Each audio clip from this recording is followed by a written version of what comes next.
this is the best news all year. Alexa, play Celebrations by Kool and the Gang. Celebration by Kool and the Gang from Spotify. Look at this. You can't wipe this off my face. You just can't. There's nothing you can do right now.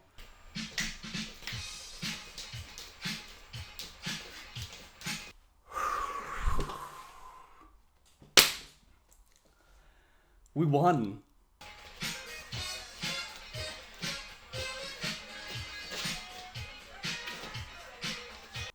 It's over. It's over.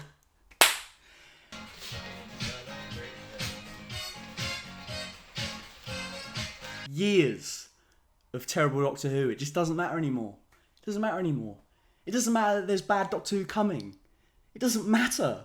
Because soon, very soon, we're going to go back to RTD Who. Celebrate good times, come on! The possibilities are just blowing my mind right now.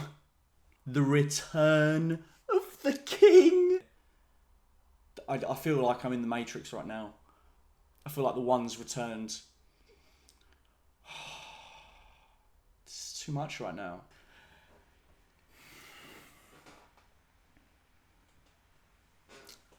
Oh, this isn't going to be a very well edited or polished video. Excuse me, Mike. This is just going to be absolute unfiltered Docky Who thoughts, because I wasn't even meant to do another video today. That's why I'm dressed like I am in the old video. I literally just released it when this news hit, and you know, I don't know. Did I tag the video? I don't know. The last hour's been a fever dream, honestly.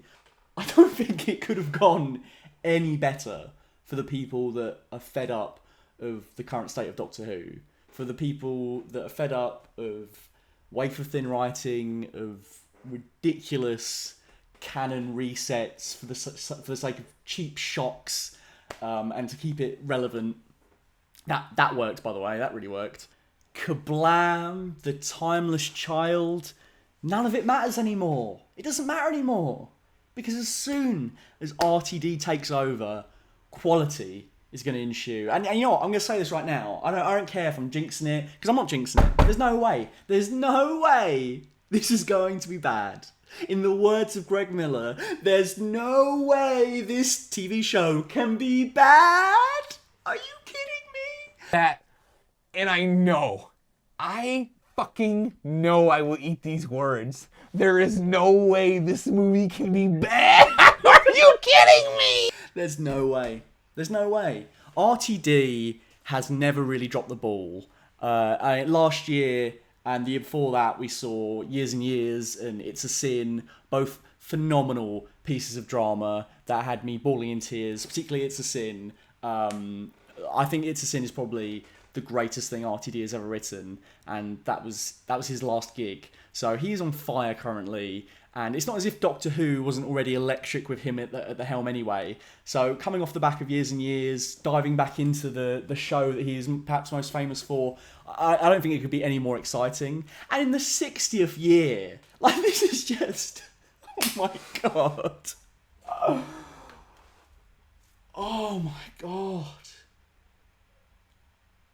We had to part with years of Chibnall, and now RTD is coming back on the eve of the 60th anniversary to shepherd Doctor Who for that and series beyond. He's going to be here for a couple of years. I mean, I would have honestly been happy with the announcement that RTD was even touching the rim of Doctor Who again. Like, I would have been happy with him just doing the 60th special just to usher it along for its 60th year. To give it to a new showrunner afterwards. And maybe that is what's going to happen. I don't know. I honestly, I don't care. The fact that he's writing any Doctor Who after what we've gone through is just a blessing. It's weird how this is all going to fit now, because I guess if Jodie's regenerating in 2022, is she going to come back for presumably a multi-Doctor special in 2023?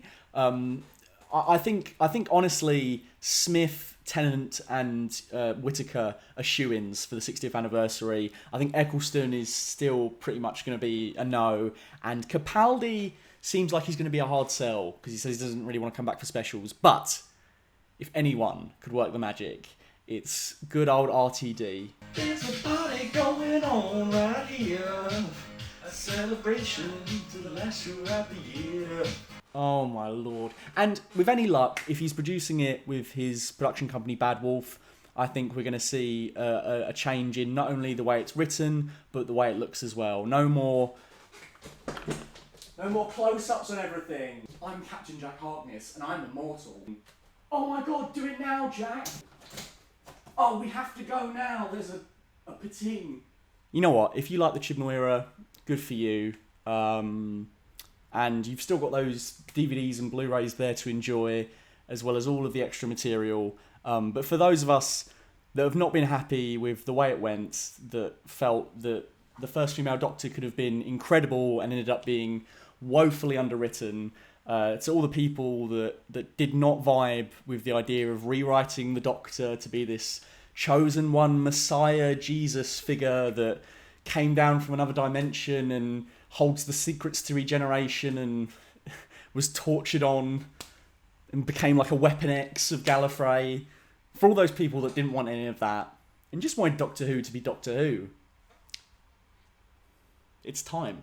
I have imagined this moment for so long. I feel like Morpheus at the end of Revolutions, you know, just questioning, is this real? Is this real? I'm really trying not to tear up here. And it's not because I feel, you know, like I should cry about it. It's just so overwhelming. Because I actually can't believe it. That's what's making me tear up. I can't believe it. My mind is blown right now. You know? I always loved that RTD and Moffat got 2 Doctors apiece. But technically, if we're counting John Hurt as the War Doctor, Moffat got 3 Doctors.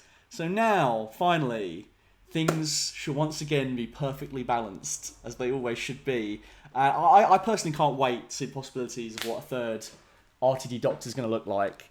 Part of me wants it to be Alexander because he crushed It's a Sin and they obviously work well together, and I think he would be fantastic. But honestly, another part of me really wants it to be a female Doctor, because if anyone can prove that a female Doctor can more than work, that a female Doctor is the future of Doctor Who, then it will be the person that brought it back in 2005 and is responsible for the golden age of the show. Whoever the next Doctor ends up being, we can just be rest assured that they're going to be awesome and 3-dimensional and full of flaws and actual character arcs. And the companions too. I don't want to get my tinfoil hat on, but I can't imagine Chibnall's era is looked on fondly by the BBC. He's the first showrunner not to be tasked with finding the replacement showrunner, and the BBC have gone straight back to RTD, probably offered him a truckload of money to do this.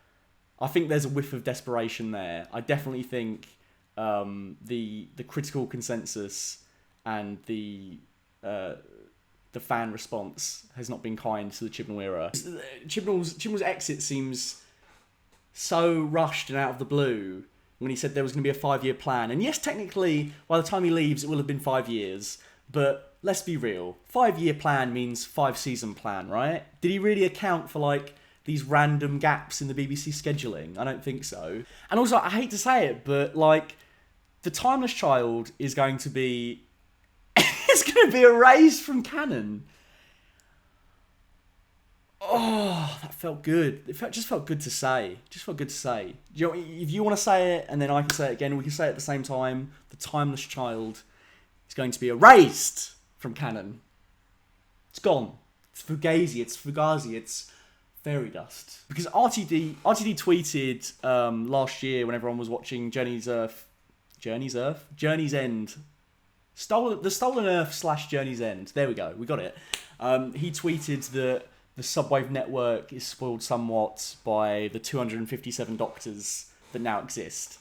And people think that is a clear reference to The Timeless Child. It does not sound like he's happy with The Timeless Child at all. And obviously, you know, publicly, he's got to say positive things about the show. And indeed, you know, I don't think RTD and Chibnall and Moffat are on bad terms or anything like that. I don't think it's anywhere near as dramatic as other people on this platform would have you believe.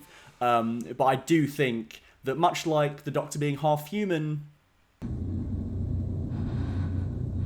You are the timeless child. I'm half human.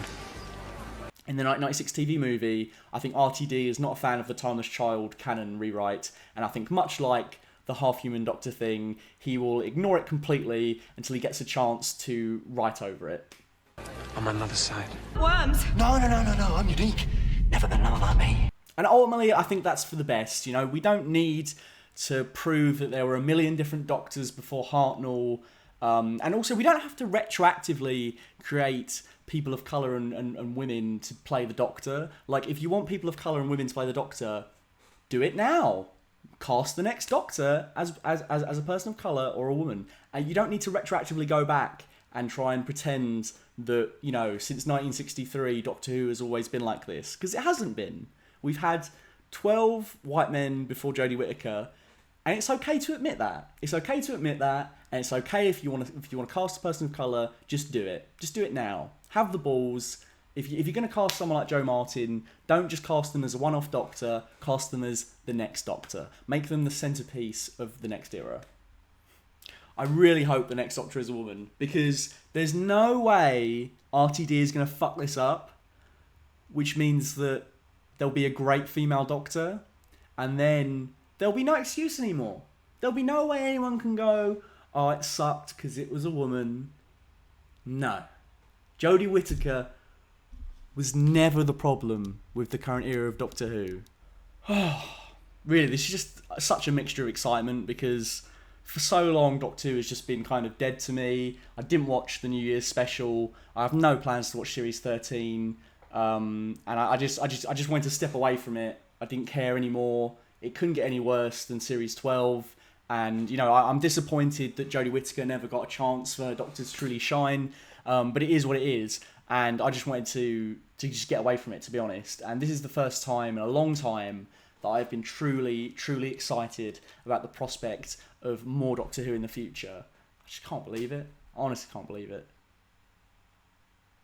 I never would have guessed RTD. And yeah, it would have been exciting to have a brand new, fresh showrunner. But I think given the bedlam that has gone on since 2018, I think we all really need this. And I just can't believe it. Is this real? I actually wanted to make a full video about this as well, but RTD did say at the start of the year that he thinks Doctor Who should have like a Marvel-style cinematic universe full of spin-offs. I've been working on a video about the original cinematic Whoniverse with Doctor Who, Sarah Jane Adventures and Torchwood, which I hoped to release actually a couple of weeks ago. That would have been good.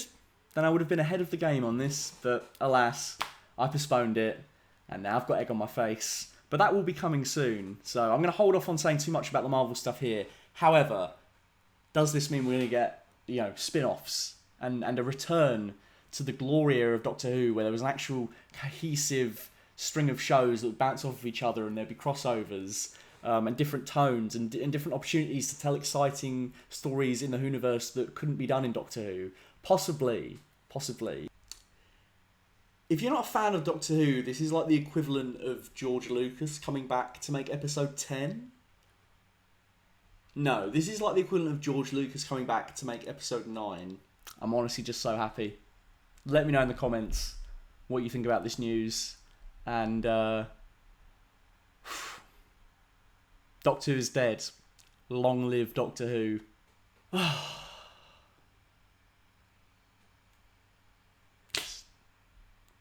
Fucking A. Fucking A. A big personal thank you to our full fat tier patrons, Dr. Chike, Jax Merrick and Cyrus Solker. Your ongoing support keeps the lights on. Until next time, keep it full fat.